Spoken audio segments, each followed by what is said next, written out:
During my first playthrough on the 1.7 Sphere of Influence patch for Victoria 3, I picked America and tried to engage with as many of the new mechanics as I could with no particular focus, but as I played more and more, I increasingly shifted towards my favorite American playstyle: huge immigration and huge trade. Later on in the run, as I was playing around with power blocks, I discovered a setup that lets me bring millions of pops to my country every week, and over 150,000 pops into New York State alone each week. It definitely sounds pretty insane, and indeed it was. This playthrough was recorded weeks before release on a very early patch, which likely won't reflect what's possible on the release patch, but I do have confirmation from Wiz that the specific exploit I'm using will still be in for the release patch, so if you want to try and put even more pops into a state than I have here, go for it. Without further ado, this is the ultimate Hive City, New York run, my very first Sphere of Influence playthrough. In the wake of the American push west to settle the Great Plains, the Republic finds itself in a place of productive isolation. As the North industrializes using the vast resource deposits of the nation, and the South exports raw materials to the rapidly industrializing European powers, America is prospering. Nonetheless, prosperity is fragile, and the divide in the nation between the anti-slavery Whigs and the pro-slavery Democratic Party has divided the country sharply in half. Andrew Jackson's outlook in the polls isn't looking so good, which has given the slave owners reason to believe their firm grip on the American political machine may be slipping. Furthering the idea was the influence of the American-British Fellowship, which clearly wanted to bring the abolitionist British closer to America. Although a rising power, the industrialists who compose the Fellowship will, in good time, worm their way into power that the American aristocrat order felt was unique to them. In December of 1836, despite initially leading, the Whig Party was defeated at the polls by the Democrats, but as a compromise, the hardline slaver Jackson was replaced with the decorated Admiral Eli Augustus Frederick Lavalette, whose moderate stances on slavery kept the peace for now. Unfortunately for the Democrats, though, Eli was an admiral, and when others questioned him, he wasn't afraid to put them in their place. During a heated debate over slavery, Eli beat abolitionist Henry Clay almost to death, forcing him to retire. Public outrage forced Eli to resign, who announced to the public he wasn't suited to politics anyway. His presidency lasted an astoundingly short 26 days, and in his place, Zachary Taylor sat in the Oval Office. Once again, Taylor takes a moderate stance on slavery, and with luck, he will act as a stabilizing force for America. In an attempt to soothe the upset over Henry Clay's retirement, the Whigs and Democrats agreed to form a joint government and work together to keep the Union together, for fear of escalating violence. Behind the scenes, though, the Industrialist Fellowship worked to further their agenda. An agreement which Senate approved without much thought was the right for British investors to purchase land and materials for construction in the States. And with that, America and Britain grew closer than ever before, seeming to mend their previous diplomatic woes from almost a century ago. With the Senate moving on from the minor issue of investment rights, representatives from the evangelical South put forward their demand that if the coalition government were to be maintained, then slavery would have to be banned, unequivocally. In response, the Democrats set about a campaign of state censorship to keep the evangelicals from spreading their poisonous abolitionism throughout the country, and at this point, it looks like the coalition government has no chance of working out. Despite this upset, everyone in government agreed that something had to be done about the encroaching Mexican Republic, which in the past had been a problem for America, and whose government was more and more bellicose by the day. Mexico had to be cowed, and so a demand that Mexico formally recognize the United States as its master was sent over without much precedence. In the past, it was the fear of French or British intervention that kept the peace between the two, but France had forged quite the friendship with the Americans in recent years, and the British were satisfied to have their economic interests prioritized in the States, and therefore no one came to Mexico's aid as the American war machine went to work. The Democrat movement to enact state censorship was successful as the whimpering cries of pacifists and abolitionists was slowly silenced across the land, but within the Senate itself, the evangelicals remained loud, refusing to obey their censors. Slavery had to go, and if it wasn't gone by the next election cycle, it was likely the evangelicals would consider a more Old Testament approach to achieve their aims. In 1840, the next election was looking about as close as the 1836 election, with the Whigs and Democrats swapping places for victory many times. However, a far more important issue came to the forefront of American politics near the end of the election period. The British sent a letter, stamped by Queen Victoria herself, making a cordial request that the Americans formally recognize the British Empire's long-standing friendship and cooperation with America, in the hopes of forging a formal partnership between the two, in pursuit of mutual interests across the world. America up to now had been a firmly isolationist nation looking inwards, but the British were offering a hand to the Americans. Victoria included at the end of the letter that her business interests would be willing to commit significant resources to American investments if they agreed to join the British Empire, and with that, the American-British Fellowship pressured President Taylor, the Senate, and the House to accept the deal. They did, and America formally joined the British Empire. What this means is that America will benefit from the expansive colonial offices of the British, which are able to ratify claims and aid in the bureaucracy of colonization, conquest, and control overseas, and alongside that, the very prestige of the British Empire would keep Mexico in line, should it ever feel like getting uppity. Shortly after the Act of British Fellowship was passed, President Taylor lost the election to the Whigs, headed up by the very lawyer who drafted the act, Daniel Webster. He formally ended the coalition as he obtained a majority in every level of government this election, with much thanks to Cornelius Vanderbilt's industrialists and their powerful sway over their workforce's election choices. President Webster's first act as president was to create a federal police force, which was intended to reduce Democrat power in the South by allowing law enforcement to be taken into the hands of loyal state agents rather than biased locals. Around the same time, the evangelicals, who felt scorned at Webster's lack of action about slavery, sent John Brown to D.C. to advocate for their interests there. For those who don't know John Brown in real life, by the way, the second paragraph of his Wikipedia article is probably the most based thing I've ever read. Check it out sometime. John Brown's radical approach to abolition encouraged the evangelical wing of the Whigs to separate into its own party and act as a powerful single-issue party who, along with John Rontoul, advocated for the centering of slavery as a government issue. Meanwhile, looking to drag the issue out to avoid tension, Webster continued drafting and redrafting his federal police bill while pursuing interests in Indonesia, which he was given the thumbs up to do from the British Crown. The Kingdom of Bhutan, a small island nation in the region, sought American support in the Civil War, which the Americans accepted in return for their formal submission. American soldiers sailed to the Pacific all the way to the remote island and established an embassy which could act as a base in the east, or I guess west from the American perspective. In 1842, the Hudson's Bay Company found itself in the unfortunate middle child between aggressive American interests and British meddling, as a native uprising in the Great Plains saw American guns flooding the field, despite the Hudson's Bay Company being a British colony. America and Britain almost went to war over it, but the Americans chose to accept British demands that they stop selling guns there. It seemed overly reckless to fight the British Empire at this time, especially since the two were getting along so well. Afterwards, the impatient evangelicals put forward their formal protest to the American government, stating that they would no longer attend any government activities. John Brown stood outside the Capitol building with a club, raving about the need to end the blasphemous act of slavery, threatening to club any man who dared challenge him. He was quickly removed from the premises by the American army, but his lunacy sent a message. War was coming if the debate could not be solved, and before long, subversive elements of the John Brown evangelical movement began organizing a possible secession to establish God's America without slavery. Mobs assembled outside of the White House, demanding John Brown be released, and as President Webster looked outside, he decided he really didn't want to get mobbed by radical Christians, so he tendered his resignation, handed it to the Senate, and walked out. At least that was what he imagined would happen.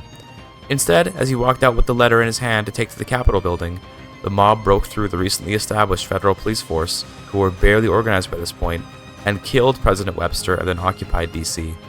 The leader of the mob, Palmitas Quinby, a British-born aristocrat, led the mob to the Oval Office, and the mob chanted his name. The Senate and House both were overrun afterwards, with most of the members of the House and the senators being killed or gravely injured. Palmitas Quinby was not elected president, but instead asserted his authority as the king of the United Sovereign Archduchy. He formed a coalition government with the industrialists, who were all too happy to have yet more of a British influence in the country, but former President Zachary Taylor wouldn't have it. Seeing what happened to the other dissenting voices, Taylor feigned cooperation and even support for the government, while secretly plotting a coup to bring the monarchy down. It's amazing how much can change in just one crucial moment. Nonetheless, Palmitas did open up elections to replace all the incapacitated members of the House, and this election was definitely the most tense one in American history. The Whigs had a clear lead against the monarchist Union Party, while the maligned Democrats under Zachary Taylor were dragging behind.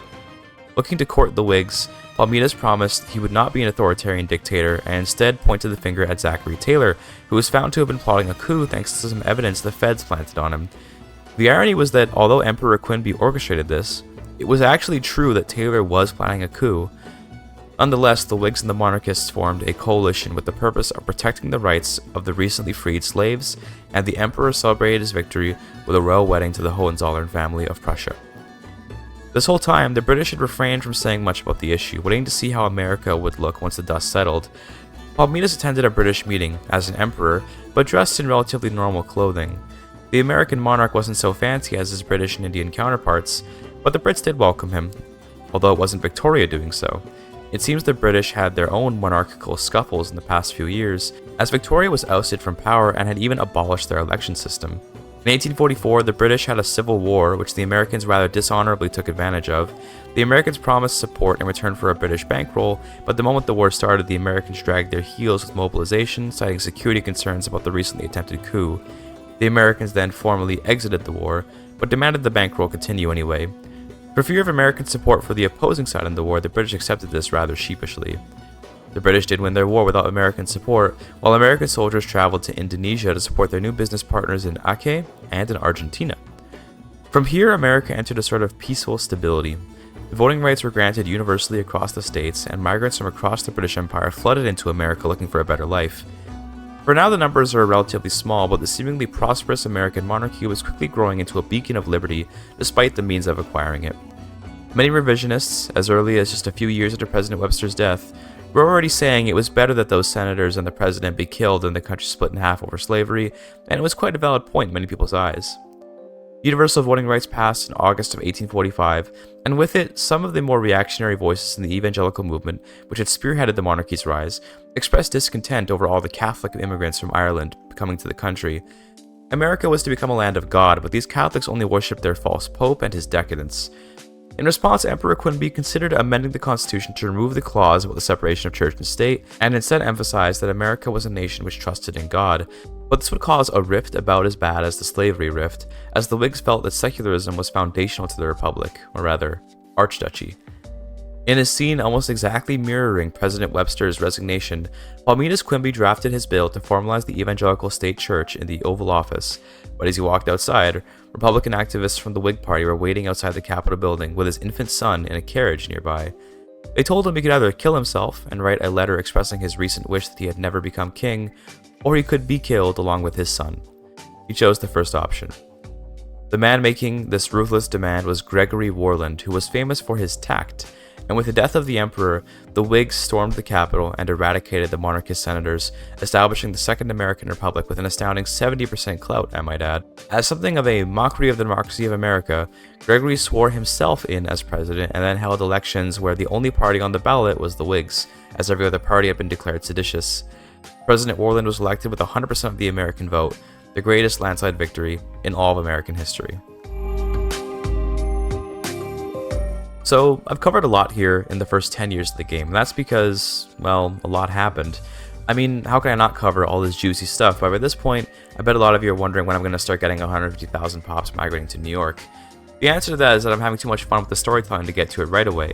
And also, to keep in mind that when I was recording this, I wasn't particularly aiming for anything, I was just playing for fun. I'll get more into the sweaty strats a bit later on.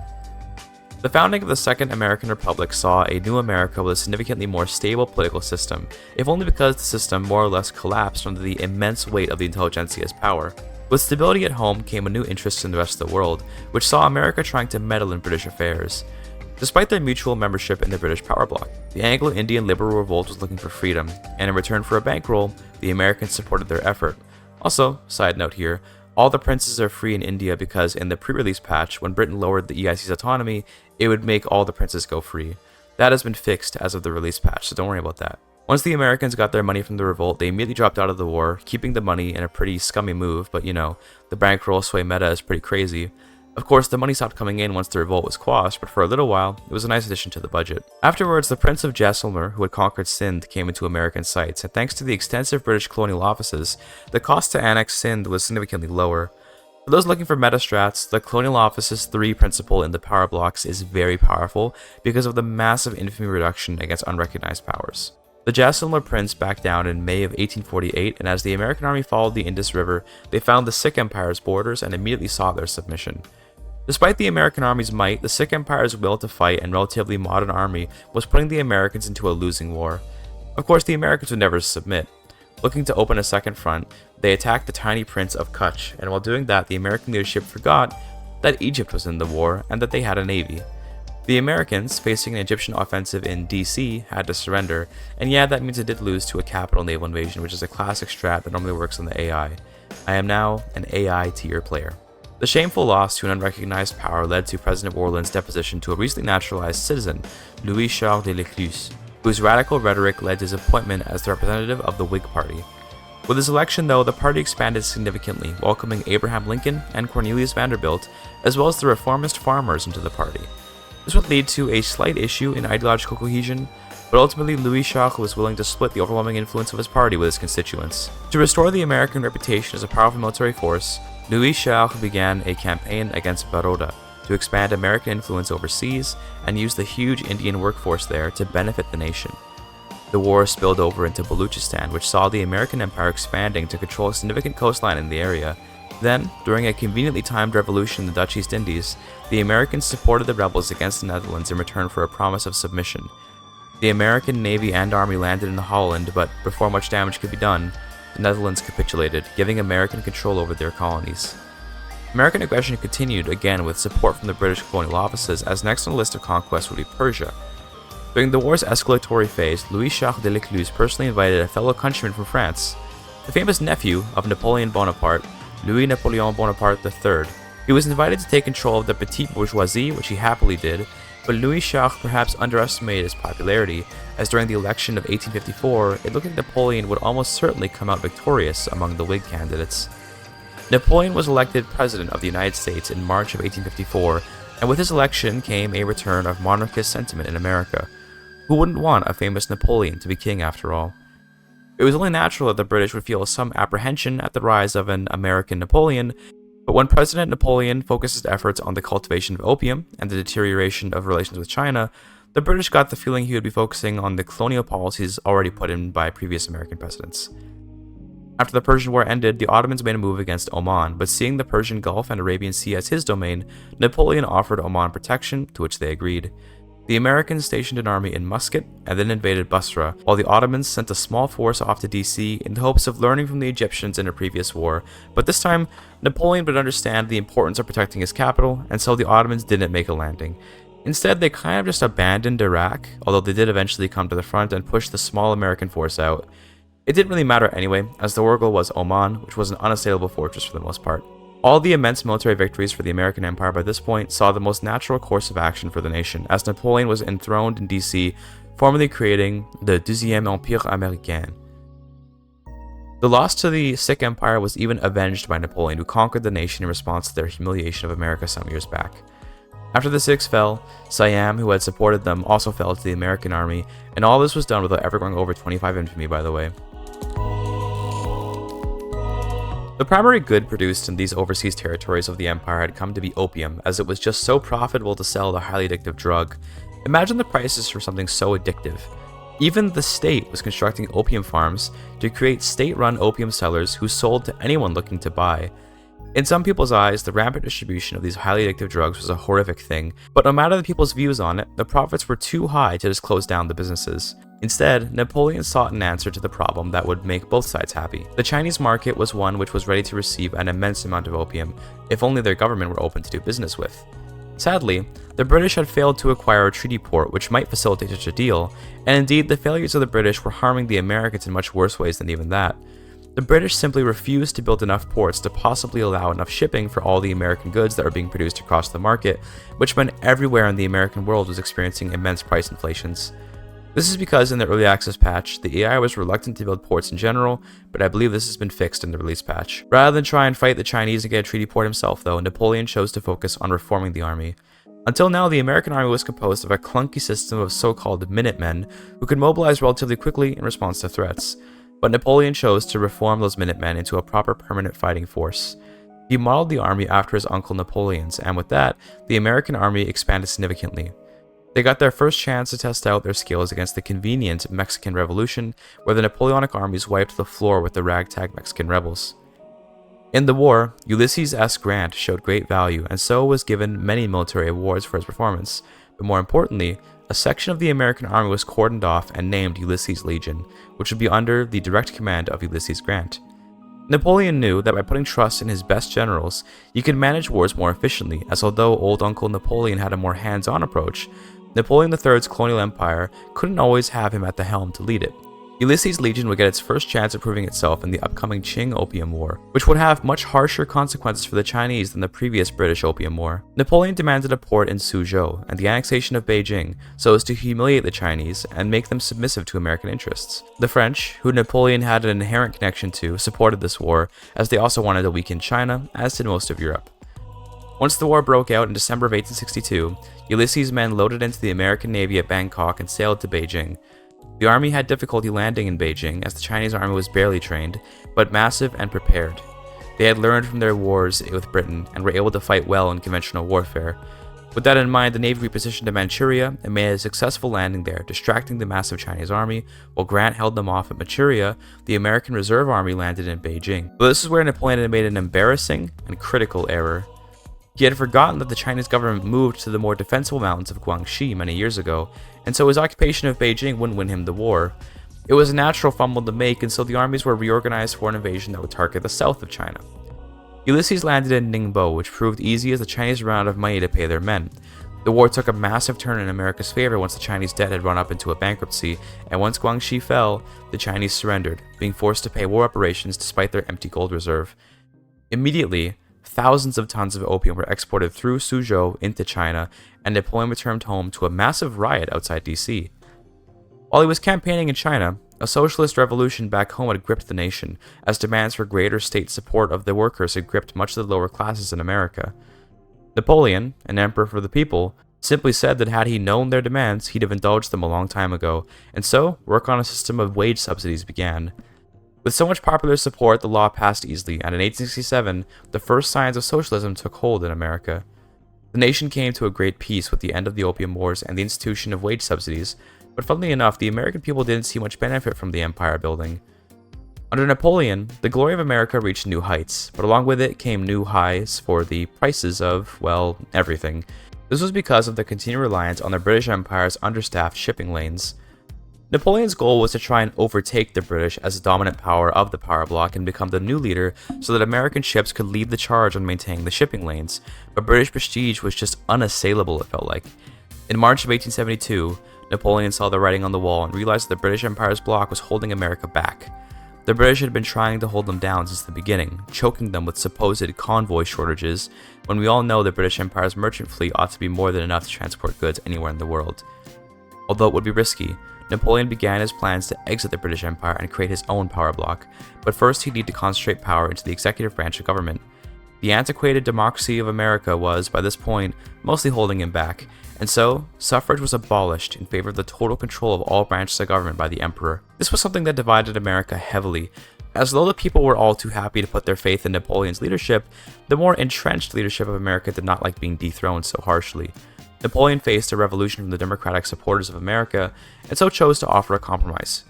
He'd allow them limited voting rights so long as he'd be able to dissolve the other branches of government and allow all government functions to continue under his executive branch. The Democrats agreed, and the law began drafting, but before it could be passed, Napoleon put forward his plan to exit the British Empire in September of 1875. He founded his own sovereign empire, the Grand Coalition, and yeah, I totally forgot to give it a cool name, my bad.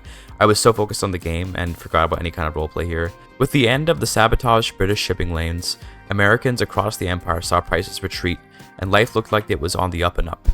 Oh, also, I was doing this new expedition to Tibet thing, and I didn't even know it existed until I saw it, and I seem to have completed it, but I just never completed, and the cost of the expedition never went away. I reported this bug to Paradox but never got any responses, so I'm not sure if it's still broken for the release patch or not. Basically, unless it's fixed, this expedition never succeeds and permanently saps your budget. Nice. Taking a look at the cultural makeup of Western and Middle America, we see a huge diversity of pops, which is always fun to me. I can't even name all the cultures here just because there are too many to name, but my favorite has got to be Gujarati, Nebraska, or Sindhi, Florida. The rising American power bloc was feeling thirsty for blood, and so the Opium Wars in China were continued with the hope of releasing Yue in order to render the Portuguese treaty port useless, as it was acting as a competitor to American trading interests. Unfortunately, the Russians had also secured a port in China, but fighting them would be a lot of work, so Napoleon didn't want to. Sometimes they get kind of lazy in Victoria 3. Despite the relative ease of the war, Napoleon did find himself wounded in battle, and during election season of all things. In 1879, those wounds would worsen into an infection that ultimately claimed his life, and the American throne passed to his son, Ferdinand Philippe Bonaparte. This new emperor was not nearly the man his father was, but a Napoleon he was all the same. In Napoleon's place, the petite bourgeoisie placed Ulysses Grant in charge of their interests, and Ulysses, despite his love for Napoleon, was a radical who wanted to see the monarchy gone. Without Napoleon III's leadership, the abolition of suffrage in America wouldn't last, and so elections were reopened to all in June of 1880 after a radical new constitution was signed by Ulysses and shown to Ferdinand Philippe, who really didn't have much of a choice unless he wanted to plunge the nation into war. Next up was the implementation of a proper republic, which came about easily in a bloodless revolution. The people had welcomed a monarchy based on the cult of personality that was Napoleon III, but with his death they were just as easily swayed back to democracy, and so Chancellor Ulysses Grant, carrying the heritage and love of Napoleon with him, came to the command of the United States and re-established the judicial and legislative branches of government. Under Chancellor Grant, America overseas remained largely the same, although wars did cool down, if only because most of the land the American Empire was interested in had been taken by this point. Across the empire, immigrants from overseas would travel to New York and other states in America thanks to ever-increasing standards of living there. Life for Americans under Grant improved immensely, although this was actually the effect of Napoleon's decision to abandon the British, so it was something of a false attribution to Grant. Nonetheless, he became very popular thanks to it. The Americans secured control over Japan after supporting them in a coup, which gave America immense influence across East Asia. China had been cowed to American interests and Japan was subjugated. Despite that, America sought further gains as they put their tendrils into UA. Unfortunately, the failing government there was stuck in a permanent loop of bankruptcy and insolvency, and so American attempts at investment were mostly failures. With prosperity in America came more diversity of thought, and the once umbrella party of the Whigs fractioned into three new parties: the Communists, the Liberals, and the Progressives. The Communist trade unions wanted to continue Napoleon's wage subsidies and establish further workers' protections across America. The conservative Whig Party sought peace and prosperity, as they felt America ought to stop warring and start building.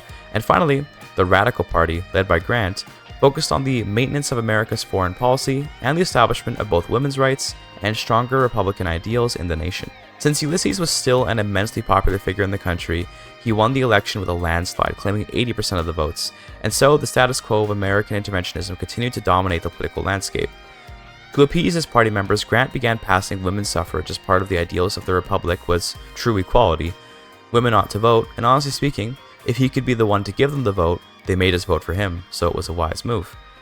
In 1885, women's suffrage formally entered the law, and women were given the vote for the first time in the world at this point in history. All this freedom and prosperity saw America becoming a bastion of desperate people looking for a better life, and so America saw immense immigrations from across the world, and this is where we begin to see the immense growth of New York. During a war between France and Britain, America joined on France's side in return for the war goal to transfer Canada, which would give America total control over North America. Britain was humiliated when American ships landed an army in London.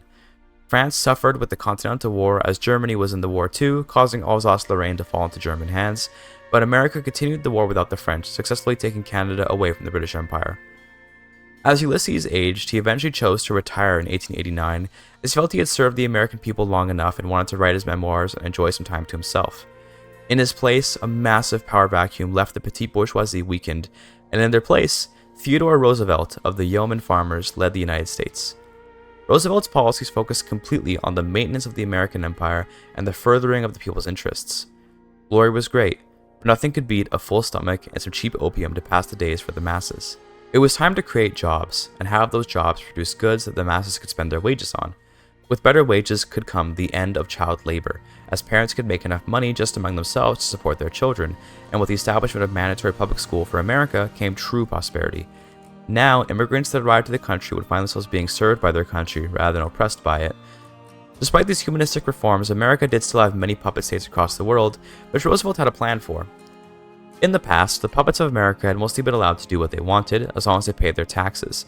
But with America's immense wealth and industrialization, there would soon be a need for workers. Not just any need though, a huge market gap of labor will one day come, and before that can happen, it was time to incentivize the people within the American market to consider other options. Roosevelt increased the fees his puppets owed him immensely so that their governments would be unable to fulfill their people's needs. At the same time, he encouraged migrants to come to America and settle in places like New York, Pennsylvania, and Ohio, where the industrialization efforts to come into full force. Although America was entering an era of inward focus, this didn't stop Roosevelt from maintaining the empire, as he aided his puppets in the civil wars as they came up, and even acquired a few minor protectorates using a minimal army to win the wars. There was a scuffle with the Russians, who ended up supporting the opposite side of a Venezuelan civil war from the Americans, which led to a small American force occupying Georgia to convince the Russians to surrender eventually. But in the time of the war, sailors passed by Algeria and Tunisia, which were French colonies. Apparently, the workers there had been emancipated by the Paris Commune, which recently had succeeded in overthrowing the French government to found a massive communist empire, and with its appearance, much paranoia and revolution spread across the world, including in America. Thanks to Roosevelt's radical agenda, he had already done many things to satisfy most of the American communist societies, but ever more radical parties would always be around. As the years went, America's standard of living continued to creep up, and fears of a communist revolution more or less dissipated because a nation with such prosperity just had no revolutionary spirit, really. Of the 137 million pops in America, almost 30 million of them are fiercely loyal, and less than 8 million of them are unhappy. With the election of 1896, the Communist Party had been defeated, with Teddy's Radical Party being elected with 93% of the vote. Nonetheless, as an olive branch to prevent any possibility of discontent, the communists were welcomed into DC to make a government and express their desires. The anarchist trade unions advocated for the expansion of human rights in America, looking to take the melting pot of America and expand it to include everyone on Earth. While lofty and unlikely to get past any branch of government, Roosevelt allowed them to put forward a bill and have it be discussed. Surprisingly, the bill did get passed by the House into the Senate, but afterwards it was struck down harshly and seen as an attempt to subvert the American way by corrupting it with foreign ideas. Despite the failure of multiculturalism as a bill, America was in all but law a multicultural state. Of course, the powerful American public schools did a great job of making most people in the mainland proper Americans, but there was definitely still a sense of exclusion between the Anglophone Americans and those who simply learned English to get by, or in some cases didn't learn English at all. New York was a haven for this multiculturalism. By November of 1898, New York had over 10 million pops and a very high standard of living. There were jobs for everyone, and the state of New York alone accounted for 20% of the American GDP. Thanks to the inclusion of the anarchists in government, anarchist ideals spread throughout America and eventually hit the academics, who adopted an anarchist ideology, and then, with their trade union anarchist brothers, made another attempt at passing true multiculturalism. By 1900, the law had actually made it to the top of the American legal system, now awaiting Supreme Court approval and the President's seal of approval. Roosevelt was a reformer himself, and although complete multiculturalism may have been a bit much, he looked at the most recent census and saw that Illinois was 41% Gujarati, a higher percentage than Yankees, and he considered that maybe there was something to be said for the need to end all discrimination for good. Despite his shift towards supporting the bill, the Supreme Court had trouble finding compelling arguments in the Constitution to allow just any foreigner equal rights to the entrenched European and Anglophone population of America. Ultimately, they shot the bill down in September of 1901, and multiculturalism would have to wait yet again. In retaliation for the continuous putting down of their will, the anarchists in government put forward a bill to decentralize the government. Right now, the Supreme Court has far too much power, and their federal control of the nation was choking the anarchist revolution out. They pushed a bill to turn America into a council republic, with each state determining their own laws and decisions, and those decisions being made by the workers. Roosevelt himself ended up being replaced by his own party by a foreign communist leader, Bernhard Killermann, which honestly is an absolutely amazing name. Roosevelt was ousted from DC by his own party, which had been swayed by the Council Republic bill, although he did remain in power for some time effectively, as the chancellorship would not change until the next government reform. Oh, by the way, Canada is almost entirely atheist as of April 1903. I love the new religion map mode. The election of 1903 saw a huge shakeup in American politics. The yeoman farmers, previously under Roosevelt, and the intelligentsia both left the Radical Party to join the anarchists, leaving only the military to maintain the radical agenda. Roosevelt did not win the leadership of his party, and knew once the selection ended, he'd be out. He accepted that the will of his people was to see America become socialist, and in his mind, a bloodless revolution wouldn't be so bad. He was concerned for the health of America, as he feared the move to communism, but given how prosperous America is, it's unlikely anything bad will happen, right? In America of 1904, the results came in, and the anarchists won a majority with over 70% of the vote, and the new chancellor, Bernhard Killermann, came to power. He's got kidney stones, so he had one of the worst presidential inaugurations ever known, but he powered through, and in the same year, Council Republic passed, turning America into a union of syndicalists. Now to collectivize the industries and put the immense wealth of the industry of America into the hands of its citizens, cooperative ownership passed easily in 1905, and next up, the anarchists put forward yet another multicultural bill, and they also began nationalizing every industry in America so that they could then become worker-owned. It was time to take the buildings away from the private owners, without compensation of course, and let the workers take over. It took a while. I really hope we get a nationalize all without compensation button someday. It was in 1906, by the way, that I discovered the freedom of movement principle. I just hadn't seen it before, and once I did see it, I saw how much migration it could give, and I immediately swapped to it. I could have had my 60 million pop in New York so much earlier, and to be clear, had I taken this decades earlier, I can only imagine how many pops I could shove into New York. Either way, I'd have to level it up to level 3 in order to see its true power. Multiculturalism passed in 1906, and with it, and the new migration principle, we'd begin seeing unprecedented immigration to America. New York had 15 million pops and a standard of living of 25.1 in July, and that's already crazy, but we're just getting started. The communists began instituting new federal minimum wages with workers' protections, and with higher wages came even greater standards and more incentive to migrate to America. Up in Canada, the anarchists wanted to exert their influence and so put up a new ruler, but rather than choose some colonial overlord monster, they picked a local Salish chief from the west coast, and Canada had its first ever First Nations president, despite their extremely racist laws. Say hello to President GIGACHAD, a known feminist who was discriminated immensely in his own country. Maybe in time he'll change that. With America's workers' rights on the rise, not all supported it, especially not the newly founded American Silver Legion, which was a reactionary movement to the rising communism in America. They were so reactionary that they wanted to return to the monarchist era of Napoleon III, and so they began a revolution, but it would take time to stir up. Thanks to the high-level policing of America, though, dissent was found and stopped quickly across the nation, and so the Silver Legion activities were relatively controlled. In the election of 1908, the Working Men's Party once again won out with almost 80% of the vote, and the new chairman from the trade unions, Ambrose Upshur, took power. He's a vanguardist, putting him somewhat at odds with the much more democratic communist farmers and academics, and he personally believes that the state would do a better job running the economy than the workers. But he had to keep that a secret for now, lest he be seen as an enemy of the revolution by his fellows. Unfortunately for him, the communists could smell his authoritarian stench from a mile away, and so, while passing graduated taxation, he was assassinated by the farmers and replaced by our old friend Bernhard Killerman, and an anarchist was placed as leader of the trade unions. As time went on, the Silver Legion stopped their subversive activity mostly because they couldn't drum up any ill will against the government. Even the disenfranchised capitalists of America were benefiting from the revolution thanks to all the cheap goods, and they were allowed to keep most of their way of life, albeit it was a little less extravagant. The rising tide of American prosperity lifted all boats, and it kept the capitalist boats mostly afloat. Where America got ambitious was when the communists of America, after passing tax reforms, felt they had completed the revolution. Communism had been achieved, but the internationalist movement took hold of the American communists. The North German Federation, which is basically just Germany, was oppressing its people, and that could not be allowed by America, who pushed for a regime change on the Germans. The revolution must be spread further, and the German Empire fractured so as to stop all threats to the global revolution. The previously dormant American army, which had mostly just been putting down tiny rebellions across the empire, was raised in full force, ready to fight the Germans in an extremely bloody war to make the number 2 great power of Earth into a communist utopia. The men were full of morale, knowing their fight was righteous, and in March of 1909, the war broke out, with the Netherlands being a battleground in which the Rhine would run red.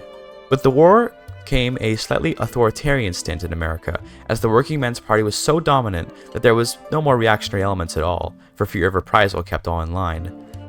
Any who did not support the revolution were marked as German sympathizers. The war was at a standstill, as neither side could make any progress, but the Germans had a much smaller population, and therefore were likely to eventually give up the war. The Americans pushed on, their ideological motivations making the American morale not falter for even a moment. During the war, another vanguardist movement took hold of the trade unions, but this time more openly.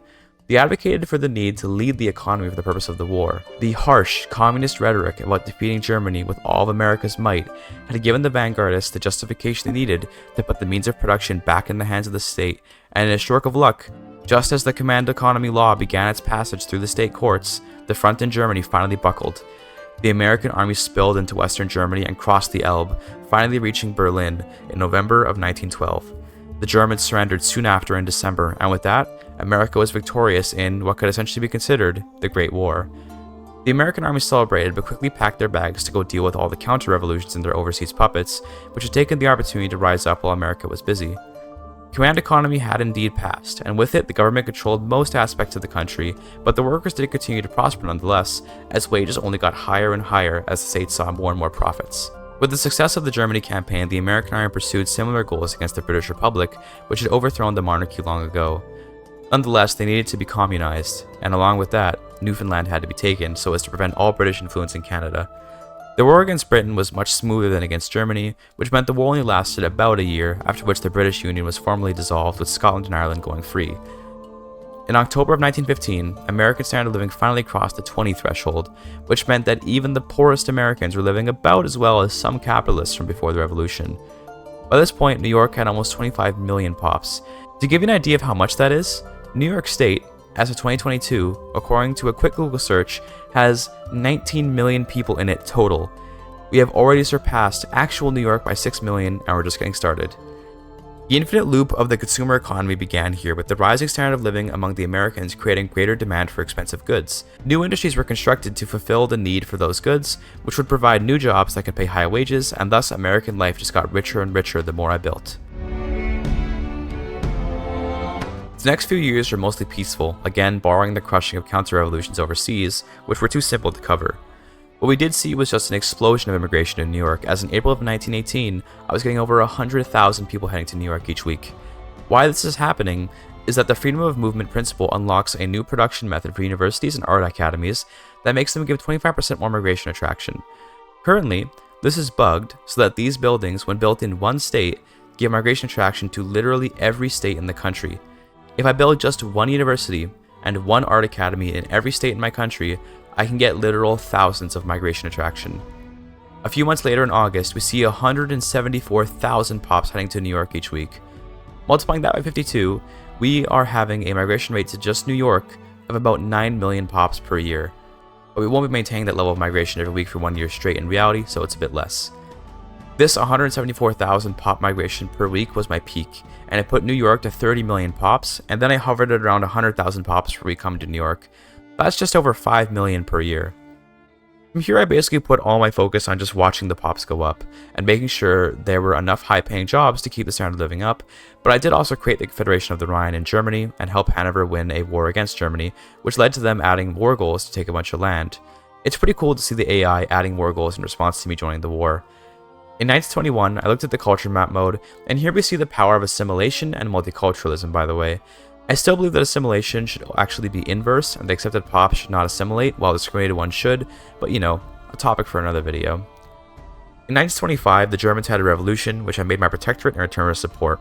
Once the war broke out, I defeated the Germans, and with that, expanded the Confederation to now basically be the entire German Empire. The border is super clean, but it definitely feels like this is a bit more than just a Rhine Confederation by this point. In 1926, I began a war to regime change Austria while still checking on my New York migration. I hit 50 million pops in New York in March, and by that point, migration had calmed down a bit, but was still going pretty hard. Once you've seen 170,000 migrants, 50,000 feels small, but to be clear, 50,000 is still an immense number of pops. Austria in 1927 was defeated, with their empire being balkanized and their nation collectivized. From here, I was mostly looking to end the run, as I had already played a ton and achieved pretty much everything I wanted. I had 1.5 billion GDP in 1928. For the memes, I liberated Israel in 1929 just because it's a rare tag in the game, and I think the only tag with Jewish state religion. I stopped my game in 1931 because I was too tired to keep playing. I did this entire playthrough in one day, only taking breaks to eat and use the washroom, and I didn't have the energy to get through the last 5 years. New York hit 64 million pops, which is just ludicrous, and had I tried to get this immense immigration going earlier, it likely would have gone even higher.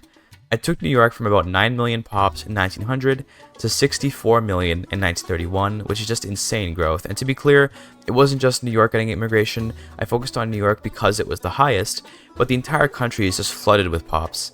Pennsylvania had 30 million pops, Ohio has 11 million, and so on. Basically, as you radiate away from New York, the numbers go down, but it's all just insane. Anyways, this bug has been reported to the devs, who have informed me they will fix it, but they haven't fixed it yet. So if you're playing on patch 1.7, you can do this too. It'll likely be fixed for 1.7.1 or whatever patch comes after, so get your migration high in while you can, everyone. I hope you enjoyed this video, and if you did, consider liking, subscribing, and checking out my Sphere of Influence review. Check out my Twitch stream to see me play Vic3 live, and my current mega campaign project starting from Imperator Rome. I hope you'll have a good day. Thank you for your time.